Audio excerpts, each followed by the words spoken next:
Hi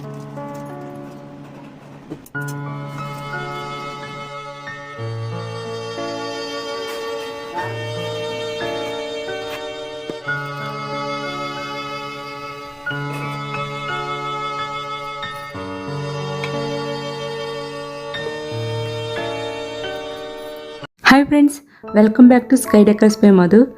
మీరు ఎలా ఉన్నారు? నేనైతే చాలా బాగున్నానండి. ఆల్రెడీ రైనీ సీజన్ వచ్చేసింది. మాకైతే వాతావరణం సడన్గా కూల్గా అయిపోయిందండి.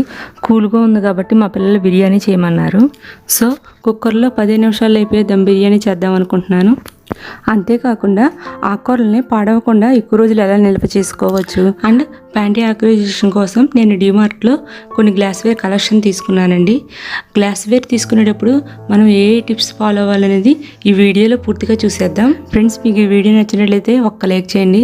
సో ఫర్దర్గా నా వీడియో అనేది చాలామందికి రీచ్ అవుతుంది. మీలో ఎవరైనా నా ఛానల్ కొత్తగా చూస్తున్నట్లయితే ప్లీజ్ సబ్స్క్రైబ్ చేయండి. ఇంకా లేట్ చేయకుండా వీడియోలోకి వెళ్ళిపోదాం. బిర్యానీకి నేను బాస్మతి రైస్ని తీసుకుంటున్నానండి.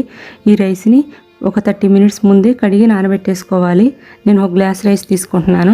బిర్యానీస్ ఎప్పుడైనా నేను ఈవినింగ్ టైం ఎక్కువగా చేస్తానండి. సో ఉదయాన్నే నేను వెజిటేబుల్స్ అన్ని కట్ చేసేసుకుని అండ్ అల్లం వెల్లుల్లి పేస్ట్ కూడా ఫ్రెష్గా ఉంటేనే బిర్యానీలకు బాగుంటుంది. సో అల్లం వెల్లుల్లి పేస్ట్ కూడా తయారు చేసేసుకుంటాను. బిర్యానీకి కావాల్సిన ఇంగ్రీడియంట్స్ అన్ని పక్కన పెట్టేసుకుని బ్రౌన్ ఆనియన్స్ కూడా రెడీ చేసుకుంటాను. కూరగాయలన్నీ ముందే కట్ చేసుకోవడం వల్ల పోషక విలువలు పోతాయి అనుకోకండి. మనం బయటకు తెచ్చుకుని తినేదాని మీద ఇది 1000 రెట్లు బెటర్ అండి. ముందే మీల్ ప్రిపరేషన్ ఉండటం వల్ల ఇంట్లోనే ఫుడ్ చేసుకుని హెల్దీగా ఉండగలమండి. బ్రౌన్ ఆనియన్స్ కోసం ఆనియన్స్ కట్ చేసుకుంటున్నాను అండ్ పన్నీర్ని కూడా ముందే కట్ చేసి పెట్టేసుకుంటున్నాను. నేను అన్ని వెజిటేబుల్స్ని ఒకేసారి కట్ చేసుకుని పెట్టుకున్న తర్వాత ఒకేసారి బిర్యానీ చేసేస్తానండి. ఇక్కడ మా పాప పన్నీర్ చూసారు ఎంత సాఫ్ట్గా ఉన్నది చూపిస్తుంది. బిర్యానీలోకి మనకు ఇష్టమైన వెజిటేబుల్స్ని యాడ్ చేసుకోవచ్చండి. మేమైతే ఈ వీడియోలో చూపించిన విధంగా వెజిటేబుల్స్ని యాడ్ చేస్తాము. అందరూ టమాటా వేయరండి, కానీ మాకు టమాటా వేస్తే ఇష్టం కాబట్టి టమాటా వేసుకుంటాం. అండ్ బ్రౌన్ ఆనియన్స్ కూడా రెడీ చేసేసుకున్నాను. నేనైతే బిర్యానీలోకి వీడియోలో చూపించిన మసాలాని యాడ్ చేస్తాను. ఇంగ్రీడియంట్స్ అన్ని పైన నోట్ చేస్తాను, ఒకసారి చెక్ చేయండి. అండ్ నేను ఒక కుక్కర్ తీసుకున్నానండి. దాంట్లో 2 tablespoon oil, 2 tablespoon ghee add చేసుకుంటున్నాను. దాంట్లో నేను ఈ వీడియోలో చూపించిన మసాలాని యాడ్ చేస్తున్నాను. మసాలాని బాగా వేగిన తర్వాత అల్లం వెల్లుల్లి పేస్ట్ని ముందుగానే రెడీ చేసి పెట్టుకున్నానండి, దాన్ని యాడ్ చేస్తున్నాను. ఈ అల్లం వెల్లుల్లి పేస్ట్ పచ్చివాసన పోయే వరకు వేయించిన తర్వాత ముందుగా క్యారెట్, ఆలు, టమాటా, బీన్స్ వీటన్నిటిని యాడ్ చేసుకుందామండి. తర్వాత కాలీఫ్లవర్ ముక్కను కొంచెం ఉడకబెట్టిన తర్వాత వేస్తాను నేనైతే. ఈ ముక్కలన్నీ ఒకసారి కలిపేసిన తర్వాత 10 మినిట్స్ లో మంట మీద పెట్టుకోవాలి. పక్కన ఇంకో ప్యాన్ తీసుకుని దాంట్లో 2 టేబుల్ స్పూన్లు నెయ్యి యాడ్ చేసుకుంటున్నాను. తర్వాత 2 టేబుల్ స్పూన్ జీడిపప్పుని యాడ్ చేసుకుంటున్నానండి. ఈ జీడిపప్పును బాగా త్వరగా ఎంచుకొని పక్కకు తీసుకోవాలండి. తర్వాత మనం ముందుగానే కట్ చేసుకున్న పన్నీర్ క్యూబ్స్ని యాడ్ చేసుకుని పన్నీర్ అనేది ఎర్రగా ఎగే వరకు తిప్పుతూనే ఉండాలండి, లేకపోతే పన్నీర్ మాడిపోద్ది. ఇప్పుడు వెజిటేబుల్స్ కూడా సగం కుక్ అయిపోయాయండి. దీంట్లో నా సీక్రెట్ రెసిపీ పౌడర్ వచ్చేసి ఎవరెస్ట్ షాహీ బిర్యానీ మసాలా యాడ్ చేస్తున్నానండి. ఇది యాడ్ చేయడం వల్ల బిర్యానీ టేస్ట్ అయితే చాలా బాగుంటుందండి. మీరు ఒకసారి ట్రై చేయండి. ఇది యాడ్ చేయడం వల్ల బిర్యానీ టేస్ట్ అయితే చాలా తేడా వస్తుంది. ఇది బాగా తిప్పేసిన తర్వాత దీనికి సరిపడా ఉప్పు వేసుకుంటున్నాను. అండ్ దేంట్లో ఇంకో సీక్రెట్ ఇంగ్రీడియంట్ వచ్చేసి పెరుగండి. ఎప్పుడైనా బిర్యానీకి టేస్ట్ రావాలంటే పెరుగు కూడా యాడ్ చేయాలండి. నేను దేంట్లో 4 టేబుల్ స్పూన్ పెరుగు వేస్తున్నాను. పెరుగు యాడ్ చేసేసిన తర్వాత ఉడకబెట్టిన కాలీఫ్లవర్ ముక్కలు, మనం ముందుగా నెయ్యిలో వేయించి పక్కన పెట్టుకున్న జీడిపప్పు అండ్ పన్నీర్ని కూడా యాడ్ చేస్తున్నాను. దాంతోపాటు బ్రౌన్ ఆనియన్స్, 2 గ్రీన్ చిల్లీస్, మిర్చిని ఎప్పుడైనా లాస్ట్లో యాడ్ చేస్తే బిర్యానీకి బాగుంటుందండి. అండ్ కొత్తిమీర, పుదీనాను కూడా యాడ్ చేసేసుకోవాలి. ఇప్పుడు దీనిలో రైస్ని యాడ్ చేసుకోవాలి. మనం నానబెట్టిన రైస్ని ఒక స్టైనర్లో తీసుకుని నీరంతా పోయిన తర్వాత ఆ రైస్ని దేంట్లో యాడ్ చేసుకోవాలి. రైస్ని యాడ్ చేసిన తర్వాత 2 మినిట్స్ ఇలా తిప్పుతూ ఉండాలి. ఇలా చేయడం వల్ల బిర్యానీ అనేది రైస్ అనేది విరిగిపోకుండా పొడుగ్గా వస్తుందండి. బిర్యానీ రైస్ని బట్టి కూడా బిర్యానీ అనేది పొడి పొల్లాడుతూ వస్తుందండి. మేము తీసుకునే రైస్కి 1 గ్లాస్ బియ్యానికి గ్లాస్ వాటర్ పోస్తాను.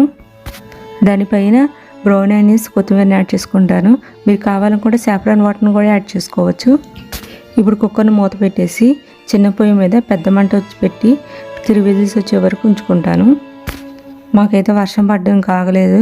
క్లైమేట్ అయితే చాలా చల్లగా ఉంది. ఇక బిర్యానీని సర్వ్ చేసుకుందాం. బిర్యానీ చూసారా ఎంత పొడి పొడిలాడుతూ రైస్ అనేది పొడుగ్గా వచ్చిందో. సో నేను చెప్పే టిప్స్ని ఫాలో అయితే బిర్యానీ రైస్ అనేది ముక్క ఎరగకుండా పొడి పొడిలాడుతూ వస్తుందండి. బిర్యానీ టేస్ట్ అయితే చాలా బాగుందండి. మా పిల్లలు ఎప్పటి నుంచో వెయిటింగ్ బిర్యానీ తినడానికి.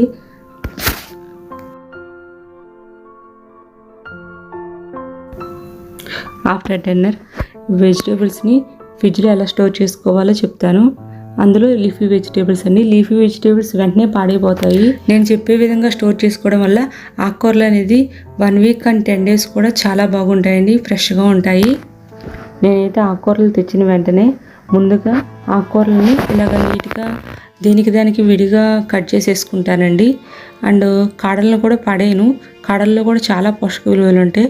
సో మెత్తగా ఉన్న మంచిగా ఉన్న కాడల్ని తీసుకుని స్టోర్ చేసుకుంటాను. ఇప్పుడు ఒక డబ్బాలో టిష్యూ పేపర్ని యాడ్ చేసేసుకుంటున్నాను. ఇలా టిష్యూ పేపర్ వేయడం వల్ల ఆకుకూరలో ఉన్న మాయిశ్చరైజింగ్ అంతా ఆ టిష్యూ పేపర్ అబ్జర్వ్ చేసుకుంటుందండి.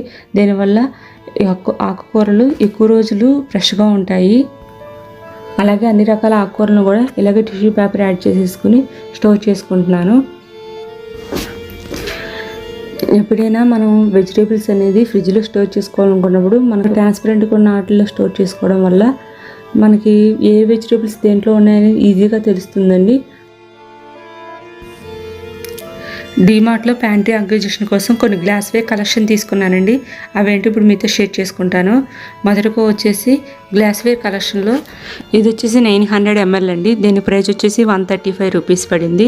ఇది వచ్చేసి నేను మూత కూడా ఇలాగ తిప్పే టైప్ చూసి తీసుకున్నాను. అండ్ మనం ఎప్పుడైనా హ్యాండ్ పెట్టి తీసుకునేటట్టు ఇలాగ బ్రాడ్గా ఉండే మూతను తీసుకోవాలండి. నెక్స్ట్ వచ్చేసి ఇలాగ వుడ్ టైప్లో ఇలాగ ఒకటైతే తీసుకున్నానండి గ్యాస్ కంటైనర్. అండ్ ఇది చాలా వేస్ట్ అనిపించింది నేను వాడిన తర్వాత. దీనికి ఏదైనా లిక్విడ్ వేయడం వల్ల అది అనేది వుడ్ అనేది పాడైపోతుంది. సో నాకైతే నచ్చలేదు. తర్వాత ఈ 2 types తీసుకున్నానండి. ఒకటైతే ఇలాగ లిడ్ అనేది బ్రాడ్గా ఉండే టైపు, ఇంకోటి అయితే ఇలాగ సన్నగా ఉండే టైపు తీసుకున్నాను. ఇది వచ్చేసి 1.25 liters ఇదండి. దీని ప్రైస్ వచ్చేసి 159 రూపీస్ పడింది. ఇవి నేను 6 తీసుకున్నానండి. ఇంకోటి మోడల్ చూపించాను కదండి, అది 1000 ml. అవి కూడా నేను 6 తీసుకున్నాను. ఎప్పుడైనా మనం గ్లాస్ కంటైనర్స్ తీసుకునేటప్పుడు మూత అనేది ఇలాగ రౌండ్గా తిరిగేటట్టు చూసి తీసుకోండి. అండ్ మూత అనేది చాలా బ్రాడ్గా మనం హ్యాండ్ పట్టి తీసుకునేటప్పుడు టైప్ మోడల్ తీసుకోండి. సన్నగా ఉండే మూతలను అస్సలు తీసుకోకండి. ఎప్పుడైనా లెఫ్ట్ ఓవర్ ఫుడ్ మిగిలిపోయింది స్టోర్ చేసుకోవడానికి 3 మోడల్స్లో 3 సైజెస్లో ఇలా గ్లాస్ కంటైనర్స్ 3 తీసుకున్నానండి. వీటి ప్రైస్ వచ్చేసి చిన్నవి 2 వచ్చేసి 100 రూపీస్ పడిందండి. పెద్దది వచ్చేసి 125 రూపీస్ పడింది. గ్లాస్ కంటైనర్స్లో మనం ఫుడ్ స్టోరేజ్ చేసుకోవడం వల్ల గ్లాస్ అనేది మనకి ఫుడ్ అబ్జర్వ్ చేయదండి. ఎప్పుడైనా ప్లాస్టిక్లో మనం ఫుడ్ స్టోరేజ్ చేసుకుంటే ప్లాస్టిక్ మొత్తం డబ్బా మొత్తం వాసన వచ్చేస్తుంది. సో గ్లాస్ కలర్ రాదు. ఎప్పుడైనా మనం ఫుడ్ స్టోర్ చేసుకున్నప్పుడు గ్లాసెస్ అయితే నా బెస్ట్ చాయిస్ అని చెప్తానండి.